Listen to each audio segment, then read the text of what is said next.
The porcelain vase seemed to hang in the air for an eternal moment before it exploded against the cold marble floor, shards scattering like frozen tears across the pristine surface.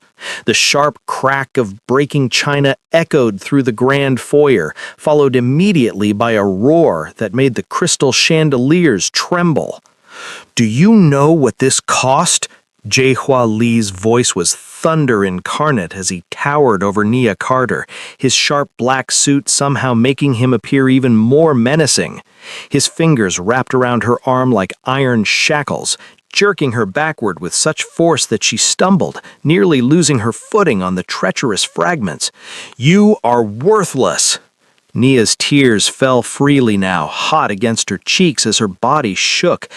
"I'm sorry, sir, please." Her voice broke on the last word, dissolving into sobs that seemed to shrink her even smaller in her plain black uniform. The shadows in the doorway shifted almost imperceptibly. Hai-Jin Lee stood motionless at the threshold, her gray hair gleaming in the harsh light, one hand gripping her cane while the other clutched the doorframe. Though her eyes saw nothing, her head tilted with the precise attention of someone who had learned to paint entire scenes from sound alone. Every cruel syllable, every choked sob, every tremor of fear, she absorbed it all, her expression unreadable as stone. Does money give him the right to treat her like trash? What would you do? Like, comment, and subscribe, because what happens next will shock you. The mansion loomed before Nia like a fortress carved from ice and ambition. Twin iron gates swung open with a groan that seemed to echo her own reluctance, revealing a driveway that stretched endlessly toward towering marble columns. Everything gleamed, the windows, the pristine hedges trimmed into geometric perfection, even the stones beneath her worn shoes seemed to catch light and throw it back with cruel brilliance. She clutched her small duffel bag tighter, feeling impossibly small as she approached the entrance. The double doors were easily twice her height, dark wood polished to a mirror finish. Before she could knock, they opened to reveal a woman in her 50s, hair pulled back so severely it seemed to stretch her face into a permanent expression of disapproval. "You're late," the woman said, though Nia had arrived exactly on time. "I'm Mrs. Kwan. Follow me." The foyer swallowed them whole. Nia's footsteps echoed against marble floors that stretched in every direction, disappearing into rooms she couldn't see. A chandelier the size of a car hung overhead, its crystals tinkling softly like wind chimes made of diamonds. Everything was white or black or chrome. No warmth, no color, no sign that actual human beings lived here. Mrs. Kwan thrust a leather folder into Nia's hands. "The rules. Memorize them tonight." Nia's fingers trembled as she opened it. The list went on for pages. No speaking unless spoken to, no using the front stairs, no touching any artwork, no entering the master wing, no phone calls during work hours, no... "I don't expect you to last," Mrs. Kwan said flatly. "The last 3 girls didn't make it past 2 weeks." A voice cut through the cavernous space, sharp, commanding, speaking rapid Korean into a phone. Nia turned to see him for the first time. Jae-Hwa Lee stood silhouetted against floor-to-ceiling windows, one hand in his pocket, the other gripping his phone like a weapon. Even from a distance, his presence filled the room, pushing out all the air. "I don't care what the board thinks," he snapped into the phone. "Fire them, all of them. Have the new contracts on my desk by morning." He paced like a caged predator, his Italian shoes clicking against marble. His eyes swept past Nia as if she were part of the furniture, less than furniture perhaps, just another object in his collection of expensive, interchangeable things. Mrs. Kwan's voice dropped to a whisper. "Rule number 1, which isn't written down, stay out of his way. He doesn't like to remember that staff exist." Nia watched him through the doorway, this man who would control every aspect of her life for the foreseeable future, and felt the golden cage door swing shut behind her. The east wing hallway seemed to stretch into infinity, each identical door a mirror of the last. Nia's knees ached from scrubbing the baseboards, white marble that showed every speck of dust, every fingerprint, as if the house itself was designed to expose imperfection. Her bucket of soapy water had gone cold an hour ago, but she didn't dare stop. Mrs. Kwan had made it clear that adequate wasn't good enough in this house. A soft clatter made her look up. Through an open doorway, she could see into a sitting room bathed in afternoon light. Hye-jin Lee sat at a small table, her gray hair swept back in an elegant knot. Her hands, graceful but trembling slightly, hovered over a tea service, fingers searching for the teapot handle. She found it, gripped it carefully, then began to tilt. The angle was all wrong. Nia watched the teapot tip further, the spout aimed at the table's edge rather than the delicate porcelain cup. Hot liquid would spill everywhere, scald those fragile hands, shatter the cup. Without thinking, Nia dropped her rag and moved. She crossed the threshold silently, her footsteps absorbed by the thick Persian rug. Her hand covered Hye-jin's gently, guiding the teapot over the cup, adjusting the angle until amber liquid poured in a perfect stream. Steam rose between them, carrying the scent of jasmine. Hye-jin went completely still. Then her free hand lifted, fingers finding Nia's wrist, then her hand, tracing the contours as if reading Braille. Her touch was warm, searching, surprisingly strong.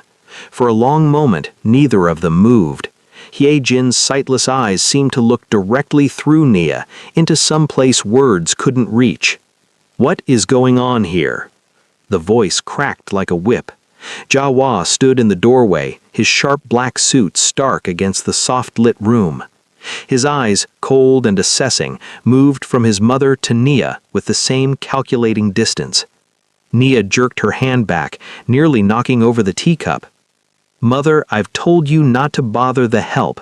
He crossed the room in 3 strides, his presence somehow make the space feel smaller, darker. "Mrs. Kwan handles your tea service." "I didn't ask," Hye-jin began, her voice quiet but firm. "You don't need to ask. They see you struggling and feel obligated." He turned to Nia, his gaze cutting through her. "Back to work. My mother is not your concern." Nia nodded mutely, backing toward the door.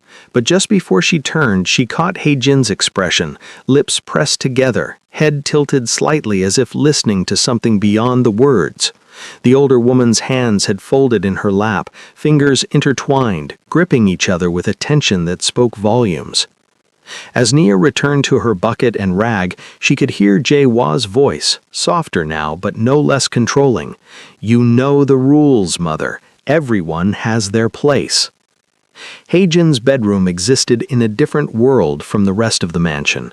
Where the other rooms gleamed with cold perfection, this space held whispers of warmth. A hand-embroidered silk screen in the corner, photographs in silver frames arranged on the dresser, a wooden music box whose paint had worn soft with age. The afternoon sun filtered through sheer curtains, turning dust motes into floating stars. Nia had been told to dust the bookshelves while Hye-jin took her afternoon rest. The older woman lay perfectly still on the chaise lounge near the window, a thin blanket tucked around her legs, her breathing deep and even. Nia worked quietly, her cloth moving in gentle circles across the spines of books written in Korean and English, their titles speaking of poetry and philosophy and distant places. The melody came without thought, rising from some deep place in her chest where memory lived. A lullaby her grandmother had sung, the notes low and soulful, each one rounded with longing and love. "Hush now, little bird, the night is long. Mama's here to keep you warm. Dream of morning, dream of light." Nia's voice was barely above a whisper, more breath than sound, but in the quiet room it seemed to fill every corner. Her hands moved in rhythm with the tune, dustcloth swaying like a conductor's baton as she hummed the verses she'd forgotten the words to. She didn't notice when Hye-jin's breathing changed. The older woman's eyes flew open, unseeing but suddenly alert, focused on nothing and everything at once. her head turned sharply toward the sound, tilted at an angle that spoke of desperate listening. Her fingers clutched the blanket, knuckles going white as she pulled herself upright with shocking urgency. Nia's humming stopped mid-phrase. "I'm sorry, I didn't mean to—" But Heijin wasn't listening to apologies. She leaned forward, her whole body straining toward where Nia stood frozen by the bookshelf. Her mouth opened, closed, opened again. One trembling hand lifted, reaching out to the melody that had vanished. "Sing it again," Heijin whispered, her voice cracking with something that might have been tears or wonder or both. "Please, that song." Nia stood paralyzed, dust cloth hanging forgotten in her hand. There was something in Heijin's expression she couldn't name, recognition mixed with disbelief, hope tangled with fear. The older woman's sightless eyes glistened with unshed tears, her breathing shallow and quick. "Where did you learn that song?" Heijin's question came out barely audible, each word weighted with decades of something Nia couldn't begin to understand. The afternoon sun shifted, casting Heijin's shadow long across the floor, reaching toward Nia like hands grasping for something lost. The front door slammed with enough force to rattle the chandelier. Nia felt it in her bones from 2 floors up, that concussive sound that meant trouble had entered the house. She pressed herself closer to the window she'd been cleaning in the gallery, cloth moving in smaller, more careful circles. Heavy footsteps echoed through the marble halls below, sharp, irregular, the rhythm of barely contained rage. A briefcase hit something solid. Then silence, which was somehow worse. "Where is everyone?"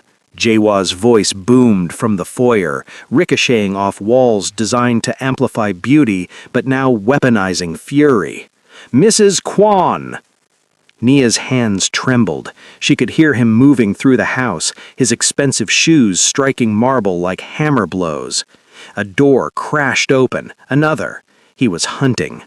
She worked faster, trying to erase every streak, every fingerprint, every molecule of imperfection from the glass. Almost done, just a few more. "You!" She spun around. Jaewa stood in the gallery entrance, his suit jacket gone, tie loosened, hair slightly disheveled in a way that made him look unhinged rather than casual. His eyes were predator bright, scanning the room with mechanical precision until they locked onto her, then shifted to the window behind her. Nia's stomach dropped. There, in the late afternoon light, a single smudge near the bottom corner, barely visible. She'd been about to wipe it away. He crossed the distance between them in 4 long strides. Up close, she could smell whiskey on his breath, see the muscle twitching in his jaw. He towered over her, and from this angle, her back pressed against the window, him blocking out the light, he seemed impossibly large, monstrous. "Do you see this?" His finger jabbed toward the smudge, stopping inches from the glass. "Do you?" "I see it, sir. I don't pay you to almost finish." His voice was low now, controlled in a way that was more terrifying than shouting. "I pay you to be invisible, to leave no trace, to make everything perfect." He leaned closer, forcing her to crane her neck back to meet his eyes. "Instead, I come home after losing a $15 million contract to find your incompetence smeared across my windows." "I'm sorry. I'll fix it right." "Sorry?" The word exploded from him. His hand slammed against the window beside her, making her flinch. "Sorry doesn't restore my investment. Sorry doesn't impress clients. Sorry is what useless people say when they fail." Nia's eyes burned, but she refused to let tears fall. Not here, not in front of him. "Look at me when I'm speaking to you." She forced her gaze upward. His face was twisted with contempt, lips curled back almost in a snarl. This had never been about the window. This had never been about the window. "One more mistake," he said, each word deliberate. "Just one, and you're gone." The gallery stretched endlessly behind her as Nia stumbled backward, her cleaning supplies forgotten on the floor. Jawa followed, his presence pushing her retreat like a physical force, his finger still stabbing the air with each word. "Do you understand what excellence means?" His voice climbed higher. "Do you even comprehend the standards of this household?" "Yes, sir, I understand." Nia's heel caught on the leg of a display pedestal. She twisted, arms windmilling for balance. Her elbow connected with something solid, a flash of blue and white, an antique vase teetering on its stand. Time seemed to fracture. She watched her hand reach for it, knowing she was too far, too slow, too late. The vase hit the marble floor. The sound was catastrophic, porcelain exploding into 1,000 pieces, shards scattering across the floor like frozen tears. In the cavernous space, each fragment's impact echoed and re-echoed, a symphony of destruction that seemed to go on forever. Nia stood frozen, staring at the wreckage at her feet. Blue dragons and white clouds, now nothing but razor-edged memories scattered across pristine marble. "Do you know what this cost?" Jaehwa's roar made her flinch. Before she could move, his hand clamped around her upper arm like a vice, fingers digging into muscle hard enough to bruise. He jerked her toward him, then shoved her backward with shocking violence. Nia's feet tangled in her own ankles. The world tilted, spun. She hit the floor hard, her hip cracking against marble, her palms shredding on porcelain fragments as she tried to catch herself. Pain exploded up her side, white-hot and breathtaking. "You are worthless!" He loomed over her, backlit by the chandelier, a monster made of shadow and fury. "Absolutely worthless!" "I'm sorry, sir, please." The words tore from her throat between sobs. Blood welled from her palms where the shards had cut deep. Her arm throbbed where his fingers had been. Everything hurt. Her body, her pride, the place inside her chest where hope used to live. She curled into herself on the cold floor, tears streaming down her face, mixing with the dust and broken porcelain. Her shoulders shook with sobs she couldn't control anymore. All the fear, all the exhaustion, all the desperate need for this job that kept her returning day after day to this beautiful, terrible cage, it all came pouring out. Above her, Jaehwa's breathing was ragged, his polished shoes just inches from her bleeding hands. Neither of them noticed the shadow in the doorway. Hyujin stood motionless at the threshold, her gray hair gleaming in the harsh light, one hand gripping her cane while the other clutched the doorframe. Her head tilted, listening with the fierce attention of someone painting entire worlds from sound alone. Every cruel word, every choked sob, every tremor of injustice, she heard it all. He just crossed the line. Do you think justice will prevail for Nia? Don't forget to like, comment, and subscribe if you're hooked. "Stop!" The word cut through the gallery like a blade, sharp and absolute. Hyujin's voice, so quiet until now, so carefully controlled, rang with an authority that made even Jaehwa freeze.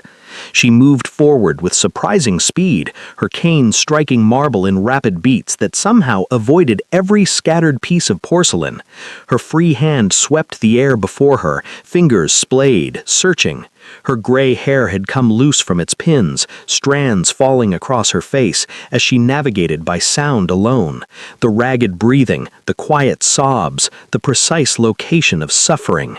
"Mother, go back to your room. This doesn't concern—" I said, "Stop."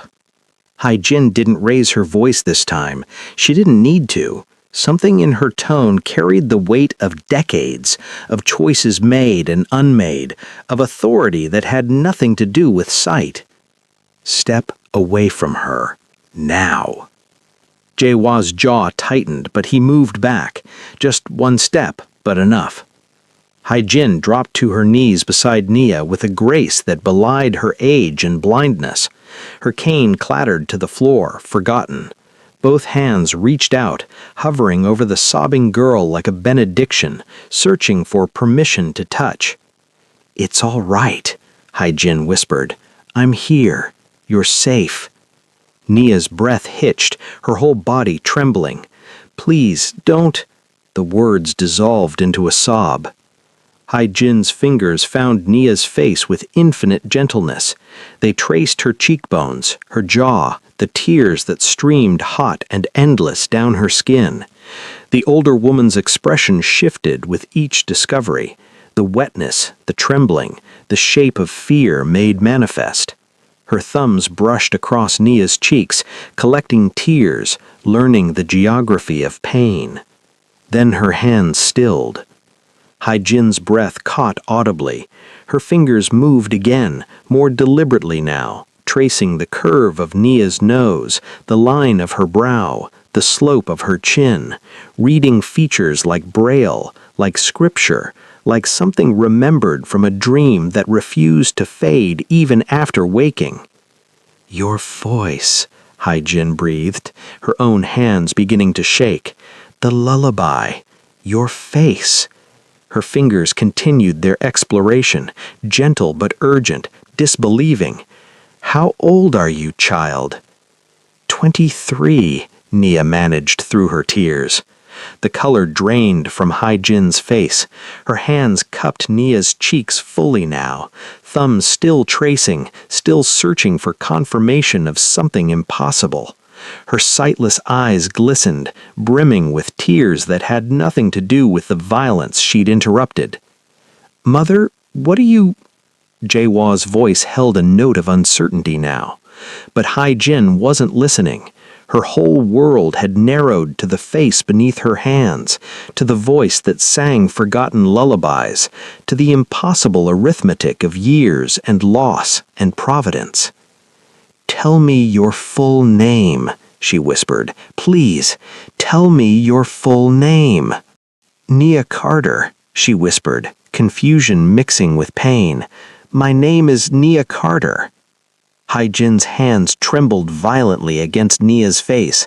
A sound escaped her throat, half laugh, half sob, as tears spilled freely down her own cheeks now. "It's you," she breathed. "The girl from the subway." The words hung in the air like suspended notes from a forgotten song. "What are you talking about?" Jaewa's voice had lost its sharp edge, uncertainty creeping in. But Hai-Jin was somewhere else entirely, lost in memory that had lived behind her sightless eyes for 7 years. The subway platform had been chaos incarnate, rush-hour crowds surging past like a river around a stone. Hai-Jin had collapsed against the cold tile wall, her newly blind eyes seeing nothing but gray shadows, her body racked with fever that made the world spin even in darkness. She'd been diagnosed only months before. The treatment had failed. Jaewa was still struggling, still climbing, too busy building his empire to notice her mother was dying alone. People rushed past. She could hear them, thousands of footsteps, conversations, laughter. But no one stopped. Why would they? She was just another problem in a city full of problems. Then, soft footsteps, stopping. "Ma'am, are you okay?" A young voice, a girl, maybe 16 or 17. Hai-Jin felt gentle hands on her shoulders, steadying her. "I'm going to get you some water. Don't move, okay?" The girl returned quickly. Cool plastic pressed against Hai-Jin's lips. Water, blessed and cold, trickling down her parched throat. Then a soft cloth, someone's scarf maybe, dabbing at her fevered face with infinite tenderness. "It's all right," the girl whispered. "You're going to be okay. I've got you." And then she hummed, that melody, low and soulful, ancient and comforting, the same lullaby that had filled the bedroom weeks ago. The girl hummed and wiped Hai-Jin's face and held her hand until the paramedics arrived, until help came, until Hai-Jin wasn't alone anymore. Hai-Jin had tried to thank her, to ask her name, but the fever had pulled her under. When she woke in the hospital, the girl was gone, vanished like an angel who'd completed her mission. "You stayed with me," Jin said now, her voice breaking. "You missed your train. You gave me your scarf. You sang to me until I wasn't afraid anymore." Nia's eyes widened with recognition. "The woman in the blue coat," she whispered. That was you." Jaehua stood frozen, his face draining of color as the pieces assembled themselves into an unbearable picture. This girl, this worthless maid he'd just brutalized, had saved his mother's life when he'd been too consumed with ambition to even notice she was suffering. His hands, still clenched at his sides, began to shake. Jin rose to her feet with deliberate precision, her hand finding her cane on the floor. She turned toward where Jaehua stood, her sightless eyes unerring in their aim, as if she could see straight through to his soul. The cane swung in a sharp arc.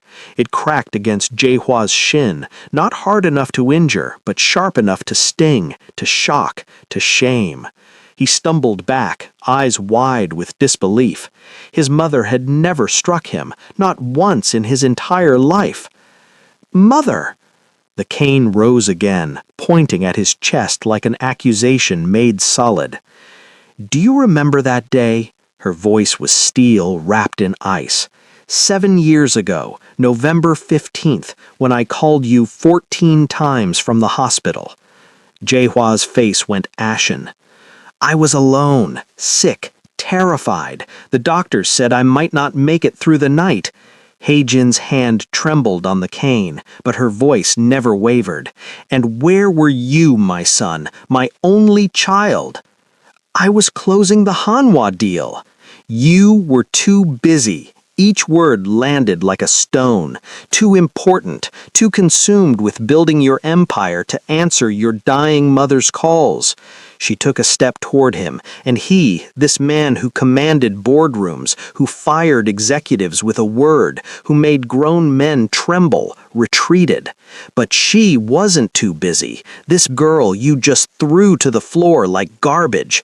She stopped. She stayed. She saved my life when my own son couldn't be bothered. The cane struck the floor between them with a sharp crack that echoed through the gallery. "Look at her," Jin commanded. "Look at what you've done." Jaiwa's eyes moved to Nia, still crumpled on the floor among the shattered porcelain, blood seeping from her palms, her uniform torn, tears streaming down her face. But now he saw something else, the tilt of her head, the shape of kindness in her features, the echo of a 16-year-old girl holding his mother's hand in a subway station while he'd been 70 floors up, too important to answer the phone. His legs gave out.